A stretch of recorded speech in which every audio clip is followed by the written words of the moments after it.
The silence of space was broken only by the steady hum of Khotun's small ship as it drifted toward the distant emerald world of the arbor. Alone in the cockpit, Khotun's small green hands trembled slightly as they reached for the controls. His black reflective eyes scanned the void outside, but his thoughts were far from the vast emptiness surrounding him. Anxiety twisted in his slender chest, a feeling he had been unable to shake since he first learned of the terrifying revelation. The seemingly harmless humans possessed the Deathworlder gene. The implications of that discovery haunted him, filling his mind with visions of chaos and destruction.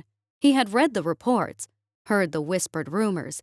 Deathworlders were beings from planets so perilous that survival itself was a battle. Creatures born from these worlds were strong, dangerous, and unpredictable. Khotun shuddered, the very idea of humanity wielding such power making his skin crawl. His species, the Telluran, had always been cautious, preferring diplomacy and subtlety over confrontation.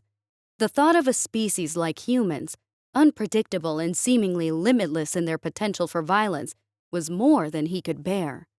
With their immense strength and wisdom, the arbor were his last hope. He had spent countless hours poring over Federation records, seeking some species, any species, capable of countering the threat he saw in humanity. The arbor were ancient, their roots intertwined with the history of countless worlds. Their vast, walking forests had quelled rebellions, restored order, and brought peace where none seemed possible. Surely they could suppress the rise of the Deathworlders before it was too late. But even as Khotun set his course, his hands shook with the irrational fear that had gripped him ever since he first learned of the human potential. He had only spent what the humans define as a month on their planet, but the little he saw was enough to shock him. And now, here he was, placing the fate of his people, perhaps of the entire galaxy, in the wooden hands of the arbor. He could only hope they would listen. As Khotun's ship broke through the atmosphere of the arbor's home world, he felt a sudden lurch in his stomach, a mixture of awe and fear. The transition from the cold blackness of space to the vibrant hues of the planet was nothing short of breathtaking. Through the viewports he glimpsed an endless plain of green, shimmering under the light of the system's star. From above, the planet appeared as a living sea with sprawling forests that seemed to move with life. Despite his anxiety, Khotun couldn't help but marvel at the sight. But as the ship descended, his sense of unease returned. The arbor's world was both beautiful and intimidating, a place where nature reigned supreme. He could almost feel the weight of the planet's ancient presence pressing down on him, a reminder of just how small and insignificant he was in the grand scheme of things. With a deep breath, Khotun steadied his hands and guided the ship toward the coordinates he had been provided, the verdant landscape rushing up to meet him. The landing was gentle, the ship's thrusters kicking up small clouds of dirt and leaves as it settled onto the forest floor. Khotun hesitated before unbuckling himself from the pilot's seat, his tiny heart racing. He had come so far, but now that he was here, the reality of what he was about to do weighed heavily on him.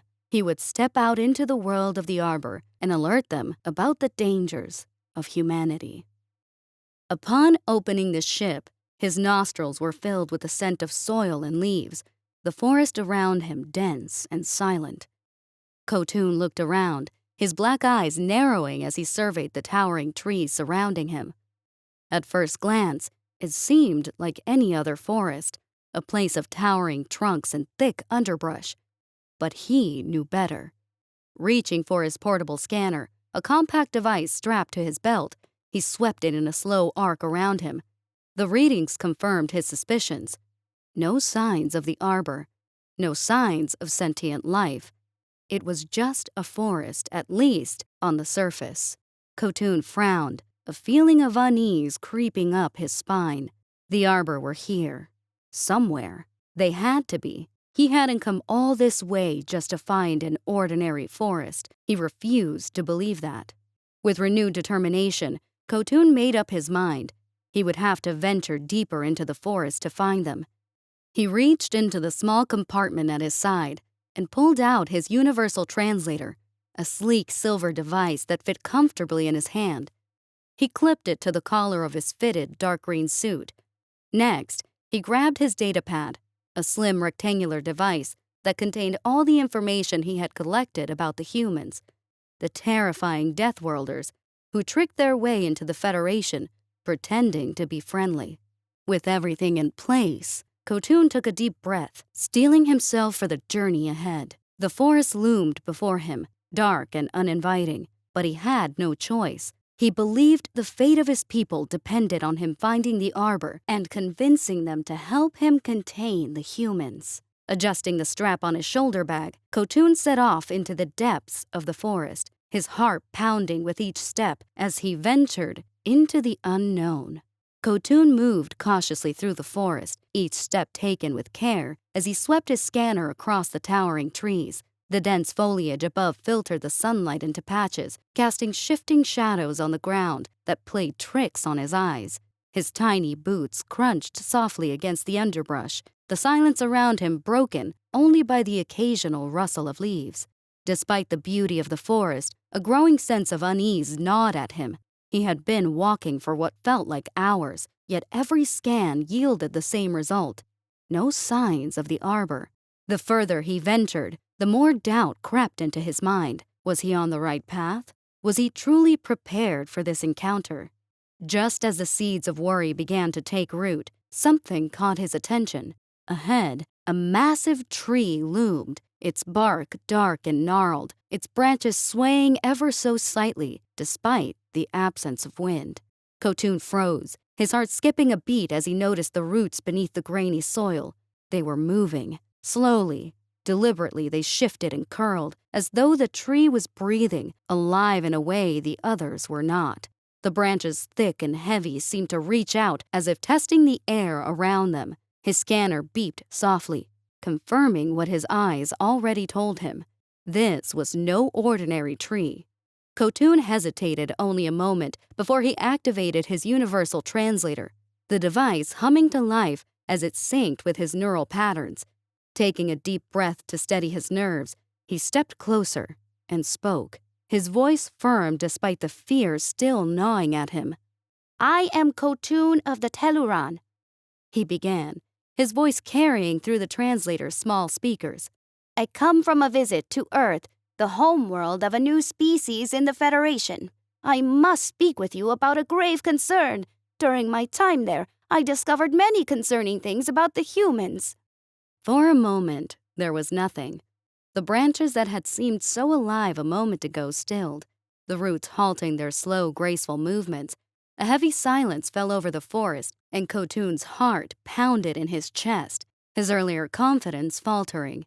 Had he made a mistake? What if the arbor refused to listen? What if they found his concerns irrelevant? Suddenly, a slow creaking noise filled the air. The sound of wood groaning under immense pressure. Khotun tensed, instinctively taking a step back. The noise grew louder, reverberating through the translator before resolving into a deep, resonant voice that echoed in his ears. "What is a human?" Khotun blinked in surprise, relief washing over him. The arbor did not know of the humans. More than that, they seemed genuinely curious. This ignorance, he realized, was an opportunity, a chance to convince them of the threat humanity posed before it was too late. With renewed confidence, Khotun stepped forward again, his voice steady as he replied. "Humans are a new species of the Federation, from a planet they call Earth.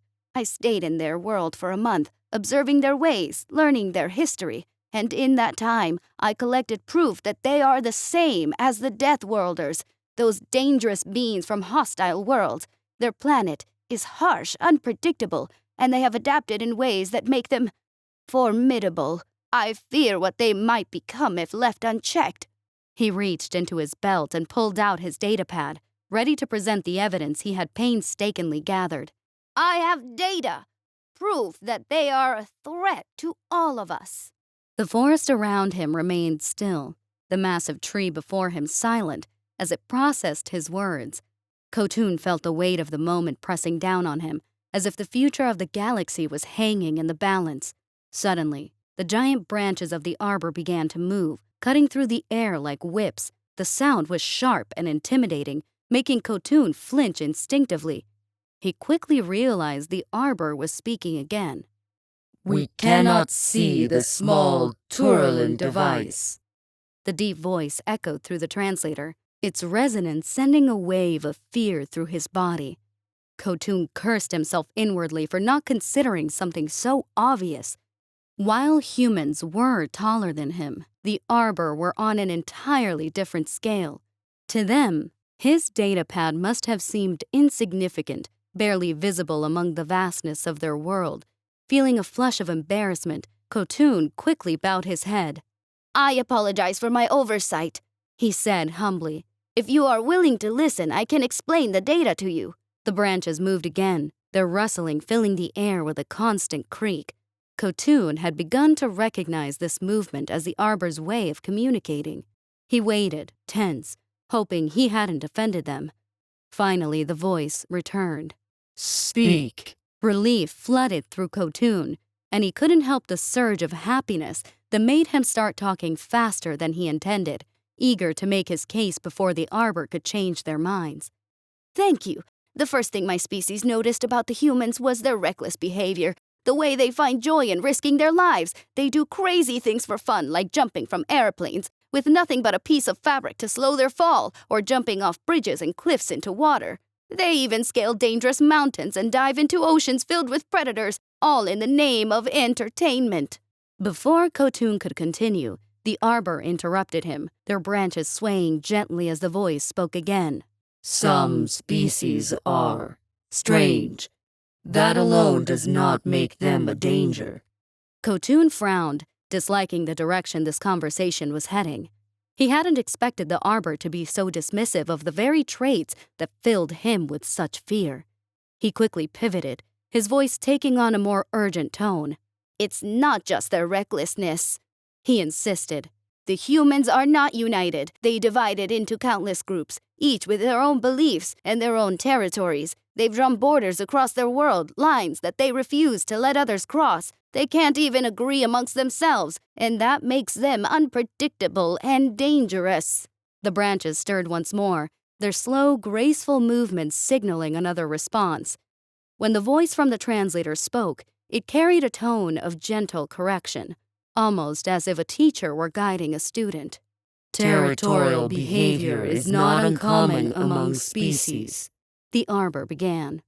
It is a trait like any other. There are those in the galaxy who also divide their lands, establishing hierarchies and borders. The Kori, despite their fierce tribal disputes, have never posed a threat to the wider galaxy. These traits do not define their place in the cosmos, nor do they dictate their capacity for peace. Khotun listened, his expression tightening. Though he refrained from voicing his disagreement, he knew the arbor were wise, but he couldn't help but feel they were underestimating the humans. The examples they cited were of species with deep-rooted traditions and order, civilizations that had learned to coexist within the structure of the Federation. Humans, however, were different. He took a breath, choosing his words carefully. "The humans are not like those other species," he insisted, his voice tinged with frustration. "They don't even agree with the rules of the Federation. They oppose the purging of Deathworlds, as if they sympathize with the very worlds that shape them into what they are. They are like their planet, calm on the surface but filled with fire beneath, ready to erupt at any moment." The arbor's branches swayed thoughtfully before the voice responded from the translator. There have been many species who disagreed with certain rules of the Federation, the voice said, calm and steady. Yet they still followed them, understanding the benefits of unity. Khotun felt his frustration mounting, realizing that his usual arguments weren't enough. The arbor were wise, but their wisdom came from long centuries of observing the galaxy, a perspective that perhaps blinded them to the urgency of his concerns. "The humans, they're not just unpredictable, they're biologically different," Khotun said, his voice lowering as if the admission itself was dangerous. I stole something from them, a small, strange blue object with hairs on one end that they put in their mouths. He could see the arbor's branches shift slightly, likely in confusion. We analyzed it in secret, and what we found was disturbing. Their DNA. It contains the Deathworlder gene. They can use cellular respiration at rates far beyond what any normal species can achieve. It's what allows them to survive on such a hostile world, to endure and even thrive where others would perish. A heavy silence fell over the forest. The arbor's branches stopped moving, and for a long, agonizing moment, Khotun feared he had gone too far. He had just admitted to a crime, to violating the Federation's trust in his desperation to prove his point. What if the arbor condemned him for it? What if they turned him away, leaving him alone with his fears? Finally, the voice returned, slower, and with a gravity that hadn't been there before. If what you say is true, then your concerns are not without merit. A species capable of generating such internal energy could not only move faster, but think faster than most in the Federation. This could indeed pose a risk if not properly controlled. Khotun felt a wave of relief wash over him, though it was tempered with anxiety. This arbor was finally taking his warnings seriously. But he knew this was only the beginning. He would need to convince them that the danger was real, and that action had to be taken before it was too late. Realizing the enormity of his next request, Khotun adopted a humble tone, his voice trembling slightly with the weight of his words. "Great Arbor," he began, bowing his head slightly. "I know the gravity of what I am asking, but it is necessary. Will you consider going to Earth, using your immense size and renowned weaponry to contain the humans? They are a young and unpredictable species, and I believe only your kind can prevent them from becoming a danger to us all." The arbor's trunk, thick and ancient, groaned softly as it shifted, the bark creaking as if considering Khotun's plea. The rough textured surface of the trunk seemed to vibrate, a sign of the life force within. And after a moment, Khotun's translator hummed to life, delivering a question that caused his heart to race. Do you know the kind of weapons the humans possess? Khotun's eyes gleamed with a hint of satisfaction. This was the direction he had hoped the conversation would take. He nodded eagerly, explaining, "Yes, I do. The humans showed me their weapons, almost as if they were proud of them. They rely primarily on firearms, primitive devices that fire small kinetic projectiles through metal tubes, propelled by the expansion of gas from a chemical explosion. These weapons are loud and dangerous to smaller beings, but they should pose no real threat to your massive, resilient bodies. You, who are the strongest of the Federation, have nothing to fear from such crude tools."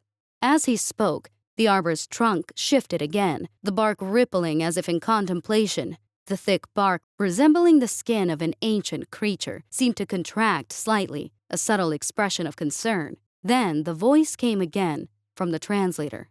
How many humans are on their planet? Khotun felt a stab of unease.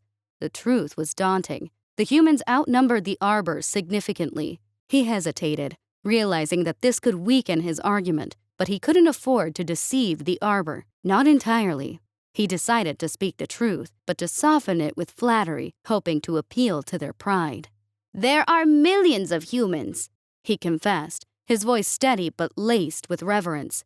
"But they are much smaller than you, and their numbers pale in comparison to your might."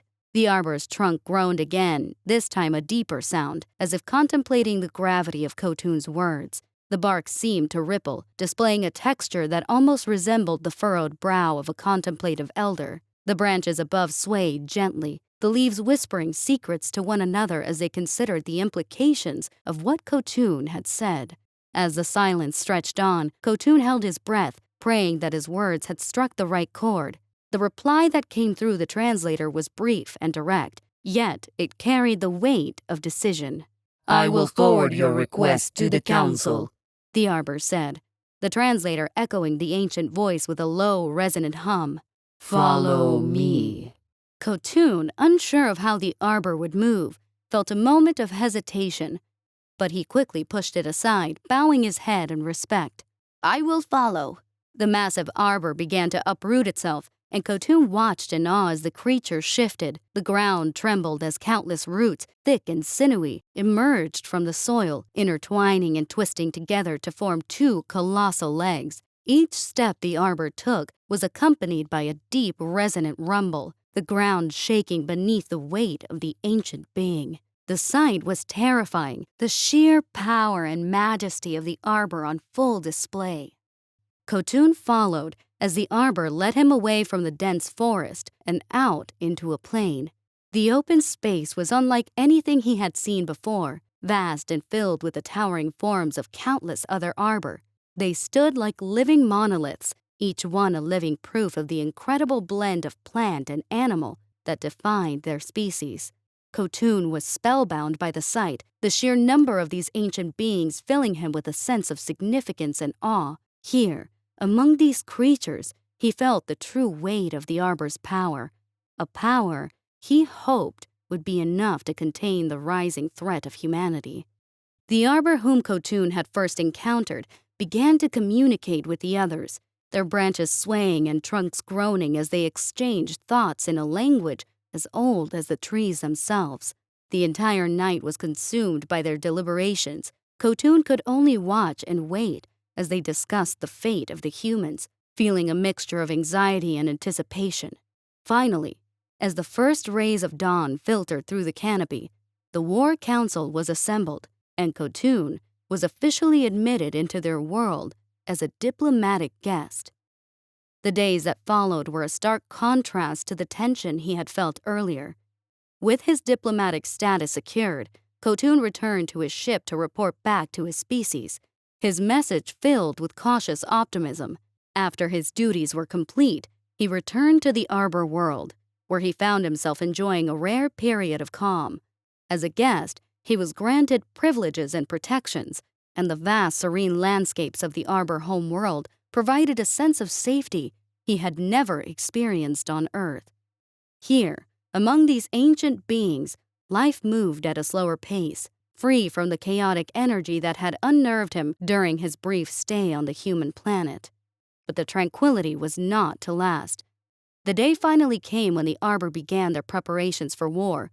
Khotun found himself standing on a high vantage point, watching with wide eyes as thousands of arbor gathered below. The ground quaked beneath the weight of their numbers, each one preparing for the journey to Earth. The arbor, each towering and formidable, entered their massive ships, their colossal frames almost too large to comprehend. Every individual carried enormous laser and plasma guns, weapons of such power that Khotun had never even dreamed of them. The sight filled him with a mix of awe and satisfaction, a reassurance that the humans would finally be contained by the might of the arbor. The scene of thousands of arbor warriors departing for war had been so powerful, so awe-inspiring, that the days that followed were unexpectedly peaceful for Khotun. He found himself without anxiety or anticipation for news, confident that the humans were already a problem of the past. The sheer might of the arbor was enough to make him believe that the issue had been resolved before it had even begun. He spent his days leisurely, basking in the privileges of his diplomatic status, the humans now barely a shadow in his mind. But life, as Khotun would soon learn, has a way of delivering unexpected setbacks, blows that hit hardest when you least expect them. On the day the arbor warriors were presumed to return, Khotun stood at his vantage point once more, expecting to see the triumphant fleet of thousands coming back from their mission. But instead of the vast armada, only a few dozen ships appeared on the horizon. His heart began to race, confusion and dread washing over him. When the arbor emerged from their ships, something was unmistakably wrong. Their usual measured, slow movements were replaced by an unsettling urgency. Before Khotun could even process what was happening, thick branches shot toward him, wrapping around his neck with a force that made him gasp for air. In an instant, he was lifted high into the air, so high that the ground below seemed to vanish, leaving him dizzy with fear. For a brief, terrifying moment, Khotun was certain he would die from the sheer height alone. The branches squeezed tighter as the Arbor warriors spoke, their voices a deep, resonant rumble that the translators failed to decode. The refusal of the device to translate their words only added to his panic. Before he could even attempt to plead for his life, he was shoved roughly into his ship, the branches releasing him only when he was inside. The threat that followed was clear. If he ever dared to set foot on their planet again, he would be thrown into space by force. As his ship lifted off the ground and left the Arbor world in a hasty retreat, Khotun's heart pounded harder than ever. His mind was a storm of questions and fears, none of which he could answer. What had happened to the Arbor army? How was it possible that they, the strongest and oldest species of the Federation, had been defeated? The terrifying reality that something had gone horribly wrong weighed down on him, leaving him shaken and filled with a dread he had never known before. It took some time for Khotun to process the events that had unfolded. The shock of the Arbor's return, their aggression, and the terrifying ordeal he had narrowly escaped weighed heavily on his mind. For days, he drifted aimlessly in space, trying to make sense of what had happened. Eventually, he knew he had to report back to his species, but when he finally made the call, his surprise was immense. The response was not what he had expected. Rather than expressing concern or offering support, his superior issued an unthinkable order. Khotun was to return to Earth and make amends. If he refused, he would be exiled, forbidden from ever returning to his home planet. Reluctantly, Khotun lingered in the vast emptiness of space, the weight of his situation pressing down on him. The thought of returning to Earth after what he had done was almost unbearable. Yet as he floated in the void, contemplating his fate, a grim acceptance began to settle in. What choice did he have? To refuse would mean becoming a being without a planet, a drifter condemned to wander through space forever. The thought of that lonely, endless existence was enough to push him toward a decision. With a heavy heart, Khotun set his course for Earth, resigning himself to whatever awaited him there, even if it meant his death.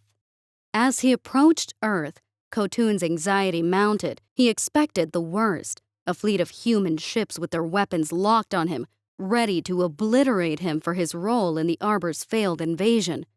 But to his astonishment, nothing of the sort happened. Instead, when he hailed the planet, he was met with a calm, almost casual response. They invited him to land. Khotun's eyes widened in disbelief as he processed the unexpected turn of events. His confusion deepened as he descended toward the planet. This was his second visit to Earth, but the world below was nothing like he had anticipated. Where he expected to see cities reduced to smoldering ruins, evidence of a fierce battle against the Arbor, there was nothing of the sort. The cities were intact, bustling with life as if nothing had happened. No signs of destruction, no visible scars of war. Khotun's mind raced with questions as his ship continued its descent, the familiar sight of Earth's surface only adding to the mystery. How could this be? What had happened to the Arbor? And why was Earth so normal? Following the coordinates he was given, his hands trembled slightly as he guided his ship to the landing site. As the ship's landing gears engaged with a soft thud, he looked out through the viewport. There, standing with a small group of humans, was a familiar face, Commander William Hartley, the same human he had met during his first visit to Earth. Hartley was a tall, broad-shouldered man with a calm demeanor that Khotun remembered well. Even though the sight of him now only added to his confusion, Khotun didn't wait for the ship's system to fully power down before he rushed out, his small frame hurrying down the ramp. The group of humans, each towering at least 3 times his height, turned to watch him approach. Without hesitation, Khotun blurted out his first question, masking his personal involvement in recent events with a carefully crafted curiosity. "Has Earth been attacked?" he asked, his voice tinged with urgency, as though he had merely heard rumors and was not at all involved in the events that had transpired. His large black eyes darted between the faces of the humans, searching for any sign of what had happened in the time since the Arbor's ill-fated mission. Commander William's eyes widened slightly at Khotun's question, but he quickly composed himself, offering a polite smile. "I'm surprised to see you back here so soon, Khotun," he began, his tone a mix of formality and genuine surprise. "I must apologize for doubting you. It was quite a shock for us. You know, your concerns about those Deathworlders might have been more valid than we initially thought. Earth was just minding its own business when a giant fleet appeared out of nowhere and attacked us without any reason." Khotun felt a surge of awe wash over him as he processed William's words. The humans had clearly mistaken the Arbor for Deathworlders, a misunderstanding that for the moment worked entirely in Khotun's favor. He was not about to correct it, especially given the circumstances. Yes, those Deathworlders are truly a menace, Khotun replied, nodding in agreement with a serious expression. Their ruthlessness knows no bounds. Pausing for a moment, he then asked, trying to keep his voice steady. What happened during the battle? How did Earth manage to defend itself against such a massive fleet? Commander William Hartley didn't hesitate with his reply. Out of the blue, those tree aliens landed in parks and fields all over the planet, he began, his voice taking on a more intense tone. They started marching toward the big cities on those massive root legs of theirs. It was unlike anything we'd ever seen. Khotun hung onto every word, his large black eyes fixed on the commander as he continued. Our species panicked, William went on.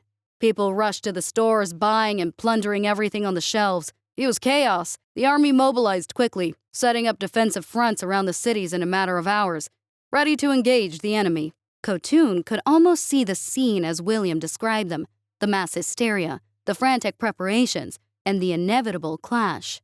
At first, even our troops were panicking, the commander admitted. Our standard weapons didn't seem to work against the giant opponents.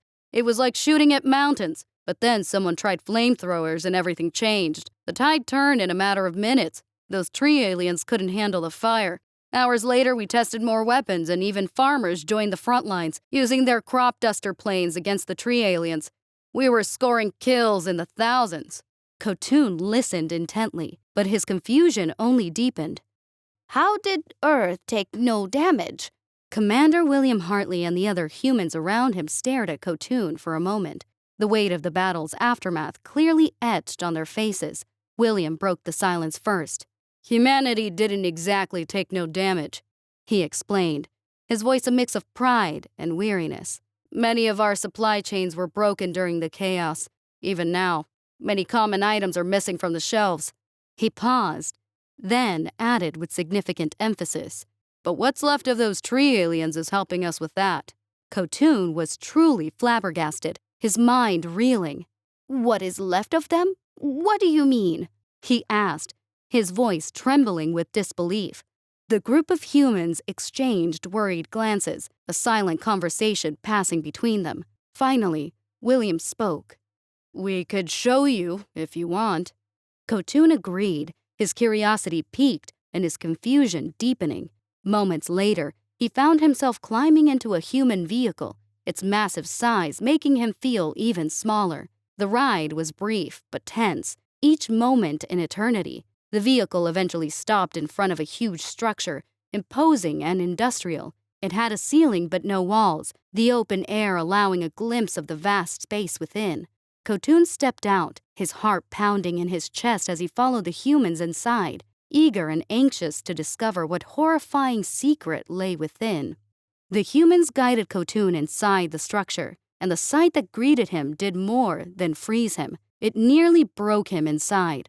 Before him was the massive, lifeless body of an arbor, stripped of its once majestic branches and roots. The body was being fed into a colossal machine, which was methodically stripping away the irregularities of the wood, crafting a perfect cylindrical log. The sound of grinding metal and splintering wood filled the air, and the sheer brutality of the scene made Khotun's insides churn. He was so shocked that he asked a question without even thinking. What do the humans use the Arbor's body for? Commander William looked momentarily surprised. Is that what those Deathworlders are called? He then continued, almost casually.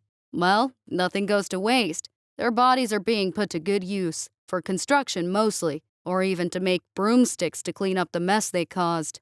Before Khotun could react, another human from the group, apparently eager to contribute, chimed in with more information. Yeah, you'd be amazed at how many rolls of toilet paper we can get from just one of these giants. This comment earned the man a series of angry looks from the rest of the group, clearly disapproving of his crass remark. But the damage was done. Khotun's mind reeled as he processed the horrifying reality.